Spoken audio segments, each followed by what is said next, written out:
When is it gonna be warm again, is the question. Got some green tea, the classic. Oh. Hey, what's up everyone? Pete Gallia here, and today we're gonna talk a little bit about triplets. Not three people born at the same time, but the rhythmic structure within music. And this was kind of inspired by a few comments I had on my most evergreen and successful video, which is like lesson 1 for the Asalato / Kashaka. I mean, if you haven't seen that video and you want to learn to play these things, click right here and then come back to this if you want. Basically, these comments just had me thinking maybe I should make a video about triplets and structures of 3 and stuff. So we're going to clear up some confusion. First thing we're going to do is actually read those comments. So let's head over to the laptop right here. So the first comment I'd like to share goes as follows. I think the thing that most people get confused by is the transition between a normal shuffle that you do with a shaker, 1E and a 2E and a 3E and a etc. I'm gonna stop you right there, my friend. That's not a shuffle. You know, maybe you just called it a shuffle for whatever reason, but just to set the record straight, a shuffle is when you have triplets and you mark the first and third triplet of every beat. So 1 and a 2 and a 3 and a 4 and a 1 and a 2 and a 3 and a 4 and a 1 and a 2 and a 3 and a 4 and a. That is a shuffle. 1E and a 2E and a 3E and a 4E and a etc. That's 16th notes. You don't shuffle in straight time or binary time. You shuffle in ternary time or non-binary time. Maybe we should start calling it that. I don't know. Anyways, back to the comment. To the triplet feel you get when you introduce the clicks. 1 triplet, 2 triplet, 3 triplet, etc. While using the hand movement, the groove totally changes. I'm gonna have to agree that is true. Personally, this is kind of irrelevant in a way, but the whole counting like 1 triplet, 2 triplet, I don't like counting like that. So I count 8th note triplets, and we're going to get to the different kind of triplets in a second, but I count 8th note triplets as 1 and a 2 and a 3 and a 4 and a. So just clarifying that so you know why I'm counting different than how this person counts. I just find counting 1 triplet, 2 triplet, 3 triplet, blah, blah, blah, blah, just doesn't work for me. So as I have said before, do what works for you, but now you know kind of the options that you have. Now, answering this comment, I said they're not triplets, but 16th notes grouped in 3s. Then I got a response saying they are called 16th notes because 4 of them make up a bar. You can't divide 16 by 3. Well, it's true you can't divide 16 by 3, but 16th notes are not called that because 4 of them make up a bar. 16th notes, 4 of them make up a beat. And then 4 beats in a bar in standard common time, 4/4. So 4 times 4 is 16ths. I mean, they're also called semiquavers. Probably if you studied classical music, you probably maybe learned the English terms. But I find within the rhythmic world and within the world especially of drummers, we tend to use quarter note, 8th note, 16th note, 32nd note as our terminology rather than... What even are they? What's the 1 beat one in English? Crotchet? Yeah, crotchet, quaver, semi-quaver, demi-semi-quaver. Long, man. I just use the American terms, it's easier. But anyway, I understand what you mean. You can feel the 4/4 time signature, but then you have to add more shakes to make it back to beat 1. Yeah, true. My point is, when you are learning this, you are just trying to do endless triplets just to get some kind of consistency. Adding or subtracting some shakes to make it 4/4 is the next step. Yes, which if you watched my Asalato lesson 2, which is up here right now, then you would know that absolutely is the next step. And before we get into the, meat and potatoes, or lentils, if you're vegetarian, let's read another comment and we'll get to the point real quick. We're just giving you some context, yeah. I feel like I'm getting confused when going from the shake rhythm to the swing the ball rhythm. Ball swinging rhythm. Man, the Asalato puns, they're always right there. I just never know whether to make them. It sounds like he's going from 16th notes, chaka, chaka, oh right, chaka, chaka, chaka, chaka, I get you, to a triplet rhythm, chaka-ka, chaka-ka, with the click on cha. Am I missing something? And I said, Hi, very good question actually. So the point is that you're still playing 16th notes just grouped in threes unless you choose to hear it as triplets. Remember that a grouping of threes isn't always a triplet. Some other person said it would be very helpful to have a video on this topic. So there you go. Now you know kind of what the whole situation and kind of confusion is all about, and we're gonna clarify it right now. So today we're gonna use the Asalato to clarify that whole thing, because it comes from my Asalato related content. But I've also got the practice pad here. We'll be playing a bit on the snare drum just because I'm mainly a drummer and that's how I like to explain things. So with that said, let's jump into triplet non-confusion. Yeah. Okay, first things first, we should probably answer the question, what is a triplet? So if you look at the definition from, let's see, this is studybase.com. A triplet is a rhythm playing 3 notes in the space of 2. I'm not even going to read the rest of it because that is what the definition of a triplet is, okay? So a triplet is 3 notes in the space of 2.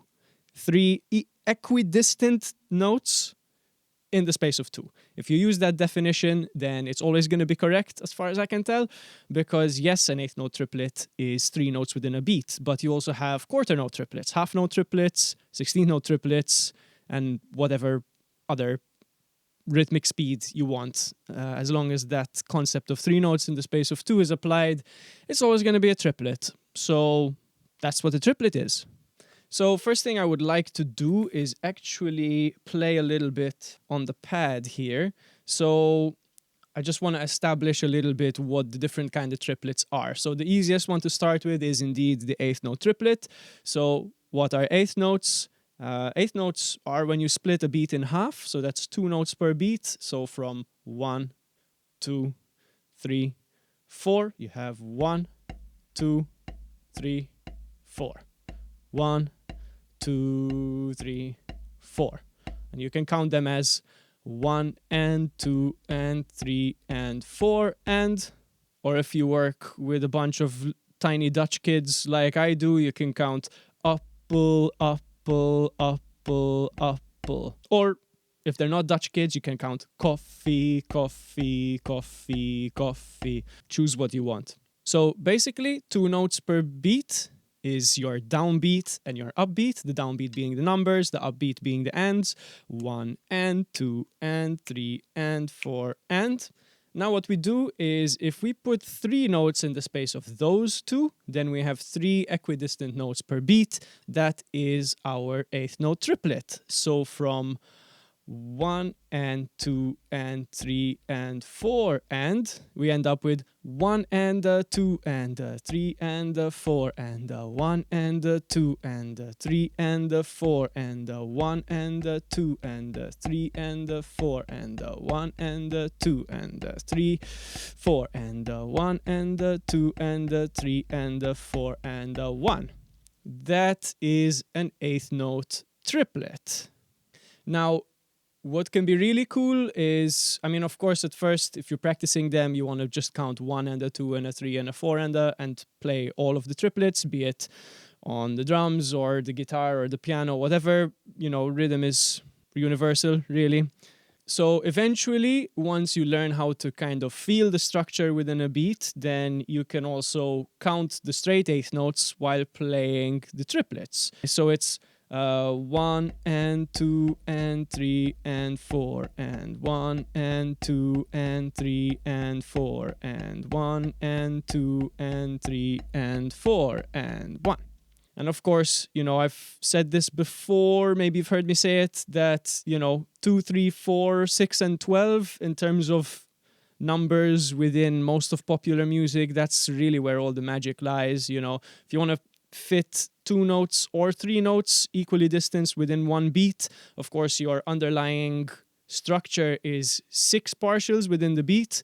If you want to learn more about polyrhythms and how you can structure them in a linear fashion, check out this video. What was it called? Understanding Polyrhythms with Kashaka, I think. Yeah, there's a whole bunch of that information in that one as well.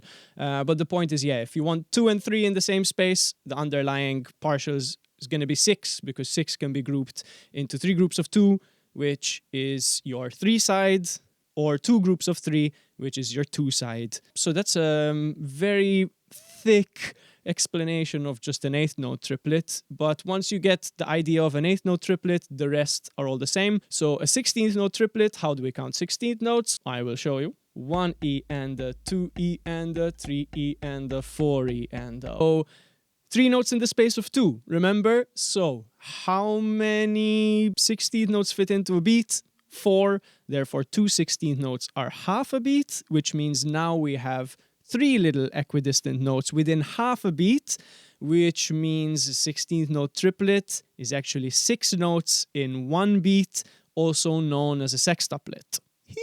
So if you count your 16th notes, 1 E and a, then your 16th note triplets are going to be 1 E and a 2 E and a 3 E and a 4 E and a 1 E and a 2 E and a 3 E and a 4 E and a 1. Which, not gonna lie, it's a little bit trippy, probably if you're new to this, like hearing counting straight 16ths, but playing 16th note triplets underneath.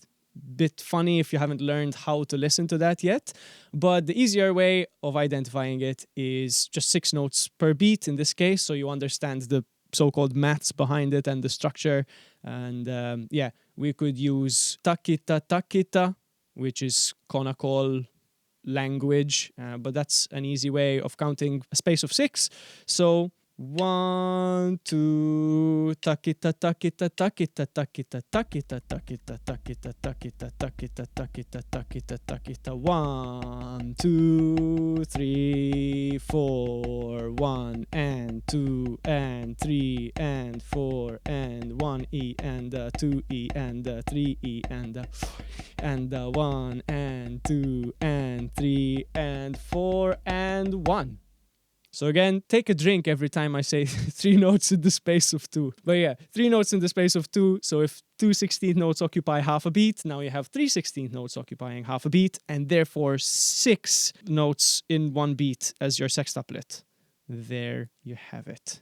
Now, real quick, I'd just like to talk a bit about your quarter note triplet and your half note triplet, which are a lot wider, but it's the same kind of concept. So if you had to take your 8th note triplet, right, 2 8th notes in 1 beat, then 3 8th note triplets in 1 beat. If we take a quarter note triplet, which is the next size above, so quarter notes, 2 quarter notes fit into how many beats? That's correct, 2 beats. So now we're going to have 3 notes within 2 beats. But I've got a little hack for you. Easy way to kind of get into this rather than 1, 2, 3, 4, 1, 2, 3, 4, 1, 2, 3, 4, 1. You can just take the 8th note triplet and remove every second note, and that will give you a quarter note triplet. So then you kind of start seeing this pyramid-shaped accordion opening and closing style thing where all the triplets kind of grow and shrink into each other. Maybe that makes no sense to you, but that's how my brain works. Either way, let's take the 8th note triplet. 1, 2, 3, 4, yeah, so 1 and 2 and 3 and 4 and what we're going to do is we're going to remove every second note, which in this case is falling on the left hand, so we just remove the left hand. 1 and 2 and 3 and 4 and 1 and 2 and 3 and 4 and 1 and 2 and 3 and 4 and 1, 2, 3, 4, 1, 2, 3, 4, 1. That's basically your quarter note triplet. It's good to mention that actually once you get into this kind of realm of triplet, then the 3/2 really starts to feel apparent. And I think it would be a shame if I don't mention, you know, the kind of melody that there is behind the 3/2 polyrhythm, which is as such.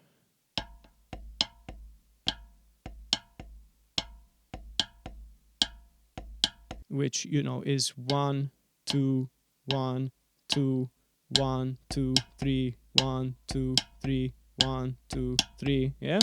So 1, 2, 3, 4, 1, 2, 3, 4, 1.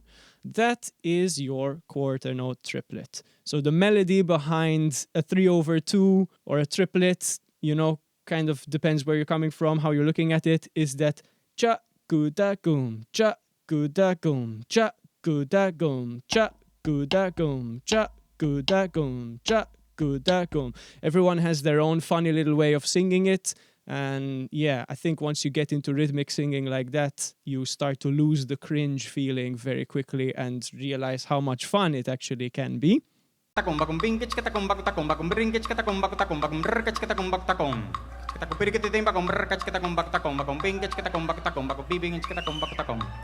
And you might even find with polyrhythmic stuff that people come up with like phrases to remember them. I think the one I had learned originally for 3/2 was like nice bag of chips, nice bag of chips, nice bag of chips. But they're kind of fun because it makes learning it, you know, gives you another way of learning it. But it's kind of lame because you still would need 2 rhymes to outline both sides of the polyrhythm anyway. So that's borderline more advanced nerdy stuff. So I'm gonna move away from that now and talk last but not least about the half note triplet. So real quick, half notes are 2 beats each, which means you have 2 in each bar of 4/4. So from 1, 2, 3, 4, 1, 2, 3, 4. Now you would have 1, 2, 3, 4, 1, 2, 3, 4, 1, 2, 3, 4, 1, 2, 3, 4, 1, 2, 3, 4, 1, 2, 3, 4. So from 1, 2, 3, 4, 2 of the half notes. 1, 2, 3, 4. 1, 2, 3, 4. 1, 2, 3, 4. 1, 2, 3, 4, 1. Again, bit trippy to hear and count and feel both sides, you know, like the straight side and the triplet side, but just that same quick hack of before. So to get from the 8th note triplet to the quarter note triplet, we removed every second note, right? So it became half the speed. But if we take the 8th note triplet and we mark only the first of every 4 notes rather than of every 2, then we come up with the half note triplet, which if you're playing swing, you know, like bebop or jazz or whatever, then you really have to know these kind of rhythmic structures and be able to feel them as the triplet opens up over longer and longer, you know, spaces of time. So let's take it back to the 8th note triplet and bring it, you know, into this realm now. So 1, 2, 3, 4. 1, 2, 3, 4. 1, 2, 3, 4. 1, 2, 3, 4. 1, 2, 3, 4. 1, 2, 3, 4. 1. And there you have the 8th note triplet into the quarter note triplet into the half note triplet. So I'm pretty sure those are really the only ones you're going to need. Maybe you will need the 32nd note triplet, but, you know, chances are if you're playing popular music 95% of the time, these will be more than enough. And there you have it. That's exactly what triplets are. And hopefully with that explanation, you will know that forever. Now we're going to move swiftly on to the next portion of the video lesson, which, according to my notes, is now talking about Asalato, baby. Cool. So, yeah, if you check out my lesson 1 video, we start by talking about the shake, which is a 16th note rhythm. 1E and a 2E and a 3E and a 4E and a 1E and a 2E and a 3E and a 4E and a 1. Definitely. Maybe the mistake that I made in terms of making that video, I should have just kept it to a triplet context, but shaking in triplets can be funny. So let's just clarify a little bit what's going on with the 16ths, what's going on with the triplets, and how you want to hear it either way. So if we kind of go straight away down the triplet route, you would count 1 and a 2 and a 3 and a 4 and a 1 and a 2 and a 3 and a 4 and a 1 and a 2 and a 3 and a 4 and a. And if you have this continuous movement of the flip-flop, then you could count 1 and a 2 and a 3 and a 4 and a 1 and a 2 and a 3 and a 4 and a 1 and a 2 and a 3 and a 4 and a 1. And those indeed are triplets. That would be 3 partials per beat, which are... That's right, 8th note triplets. We're going Dora the Explorer style in today's video. I love it. So yeah, 1 and a 2 and a 3 and a 4 and a 1 and a 2 and a 3 and a 4 and a 1. That is indeed an 8th note triplet played on the Asalato. But let's clarify all of these confused people and help you understand how the grouping of 3 can fit into the 16th note shake. So let's re-establish the 16 notes. 1E and a 2E and a 3E and a 4E and a 1E and a 2E and a 3E and a 4E and a... Now, all we have to do is play the grouping of 3 shake, and if we change what we're counting to 3/4, 1E and a 2E and a 3E and a 1E and a 2E and a 3E and a 1E and a 2E and a 3E and a... That's gonna give us 1E and a 2E and a 3E and a 1E and a 2E and a 3E and a 1E and a 2E and a 3E and a 1, 2, 3, 1, 2, 3, 1, 2, 3, 1E and a 2E and a 3E and a, which is your 4/3 polyrhythm, okay? So, remember, polyrhythms are about the beats and not the groupings. So the side playing groupings of 3 is playing 4 of those groupings. So that's the 4 side, okay? And if you're counting in 3/4, that's your 3 side. It's 3 groupings of 16th notes, so 3 groupings of 4 16th notes.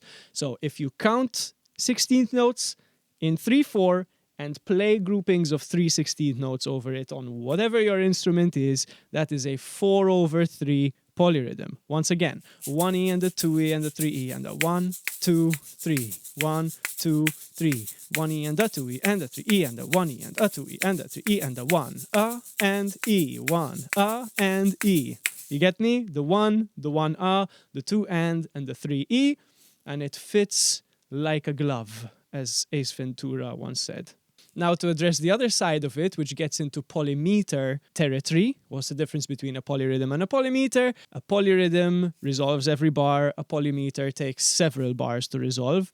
So if we do that grouping of 3 within 16th notes in 4/4, it's going to take 3 bars of 4/4 to resolve back to beat 1. Why? Because 2, 3, 4, 6, and 12 are magic. That's why. Because if you have 3 and 4, you've always got 12, right? 3 times 4 is 12, 4 times 3 is 12.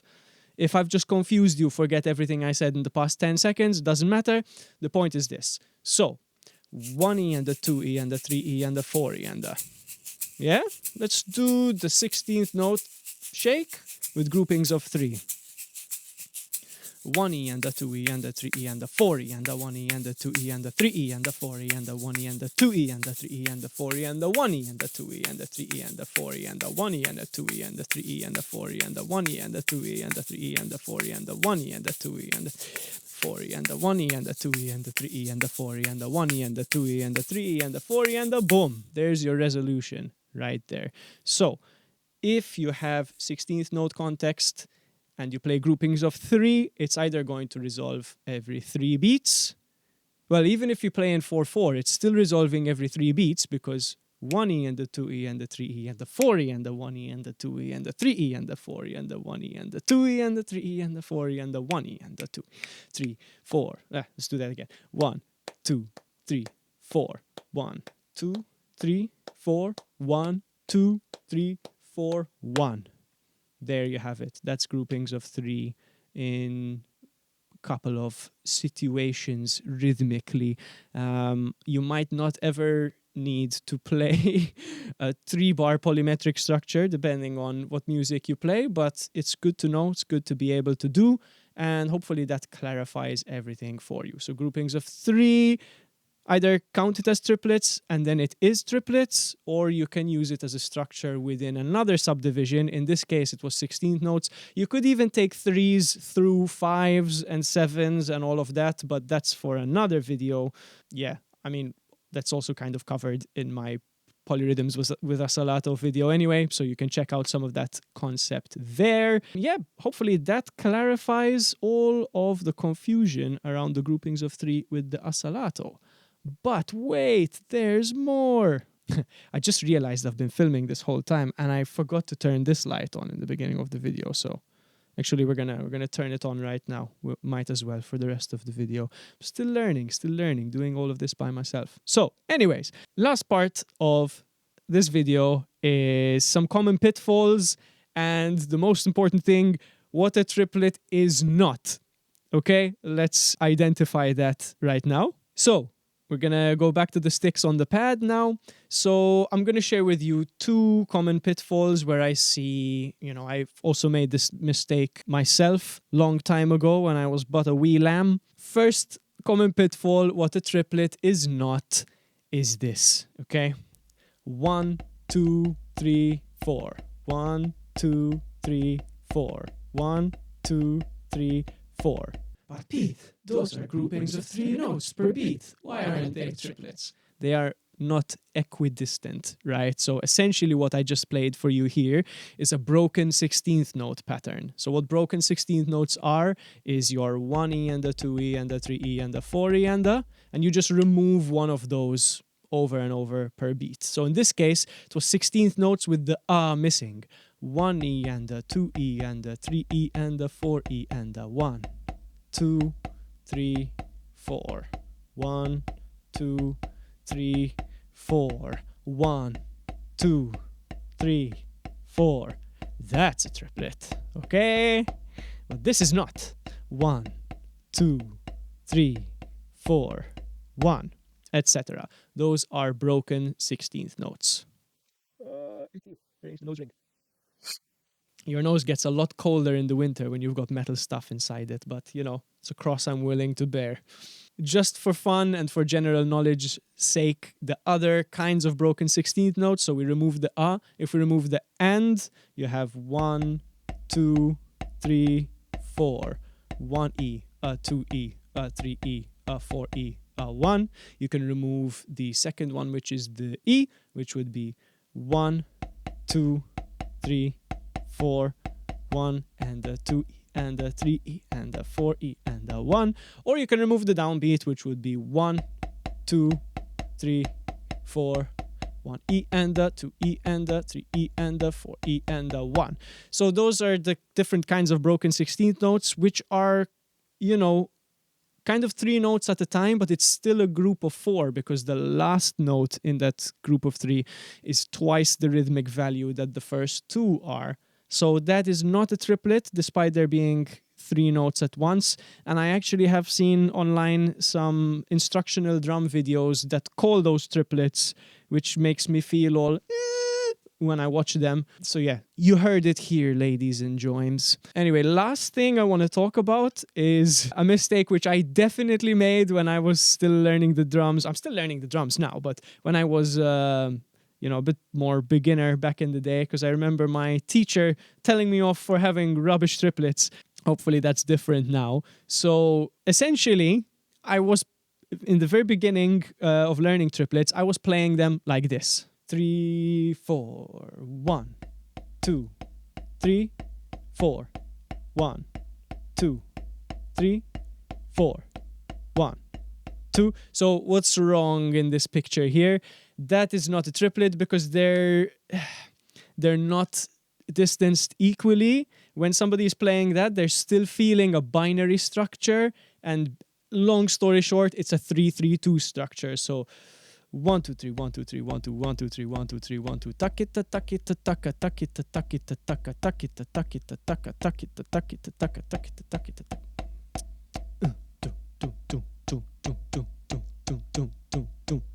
That is not a triplet, I'm afraid. It's more reminiscent of that kind of, what is it, like Afrobeat or reggaeton kind of thing, where you have like the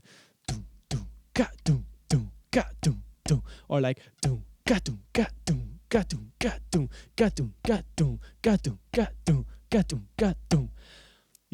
those rhythms, like the 3-3-2 thing is super prevalent in a lot of kind of music, and I would actually imagine I'll make a video about that rhythmic structure too. I've had it on my mind for some time. So yeah, look out for that in the coming weeks or months anyways. Yeah, so that's not a triplet. It's a 3-3-2 structure, which still requires you to be in binary time, and triplets are ternary. So there you have it. And according to my notes, this video is over, ladies and joims. All right, cool. I mean, that's pretty much it for today. We talked about what is a triplet. We talked about how does it apply to, you know, the 16th note structure with the Asalato, which obviously is applicable to every other instrument, you know, grouping threes within 16th notes and how it resolves every 3 beats, or therefore every 3 bars of 4. And that's really good to know because polyrhythms are cool and they are definitely super useful in gaining depth and independence with your sense of rhythm. And yeah, the 2 most common pitfalls with triplets that I've seen with myself, with stuff online, also with my private students. So hopefully that helps you to have a much clearer idea of both triplets of different kinds, as well as groupings of 3 within a more binary rhythmic structure. So we got through it, guys. Thanks for making it through with me. If you've been checking out the channel for a while, or if you're new, thanks so much for the continued support and watching. I hope you enjoy the content that I put out. I would really appreciate if you click like on the video if it helped you out, and if you got something out of it, subscribe and make sure to hit that notification cowbell. Oh yeah. So that you never miss any of my videos, because why would you want to miss a video? It's free rhythmic knowledge, right? It's going to make you a better musician. For free. Yeah, you can check me out on TikTok, Facebook, and Instagram, of course, and we can connect there where I'm posting more regularly with some short form content. Keep doing your thing, keep practicing and having fun playing music. Big love to all you guys watching the videos and supporting. Remember, like, comment, and subscribe. Let's have a conversation about cool rhythmic stuff. See you in the next video. Thanks so much. Bye.